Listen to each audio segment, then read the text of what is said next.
Welcome to another thought for today with Monica Kincaid.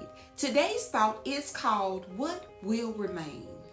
Today's thought aims to encourage self-examination in order to identify any sins or ungodly traits that may be present within each of us. A biblical definition for the word remain can be defined as to continue to rest or abide in a place for a certain amount of time. Many of us still think in terms of our own limited perspectives. Some may even continue to believe the lies of the enemy due to their disobedience or lack of faith. Sadly, a lot of people stay in one location in life for extended periods of time. When I think about disobedience, I think about Jonah.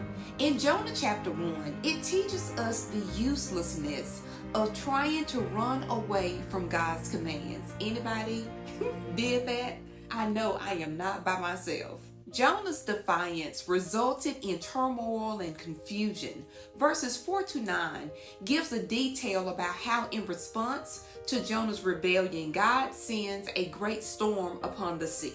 The terrified sailors cast lots, revealing Jonah as the cause of their misfortune. Jonah admits, I'm the one, I'm running away from God. In verse 12, Jonah tells them, look y'all, just throw me overboard. I'm the reason why there is a storm. Of course, the sailors, they are fearful, but they reluctantly throw him overboard, and God calms the storm. This act leads them to offer sacrifices to God, recognizing his power and sovereignty. Equally to Jonah, we also cling to our desires and beliefs. We tend to believe that our judgments about specific individuals or groups are accurate. Will preferences continue to exist within you, just like Jonah? Well, in chapter 2, Jonah experiences despair, isolation, and confinement inside the belly of a great fish. Isn't this just like us, y'all? We, try to do things our own way. We're dragging our feet in procrastination, trying to outrun God. But when Jonah has no other options and his back is against the wall, or should I say the fish's belly, he cries out to God. Y'all, why do we do this? Why do we do the same thing? We know we're wrong. We know we have sinned and fallen short of the glory of God.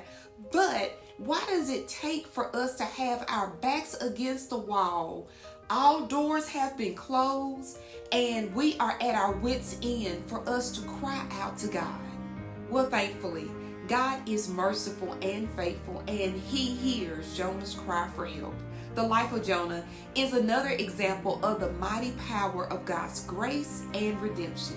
I appreciate the abundance of references to the idea of remaining in John chapter 15.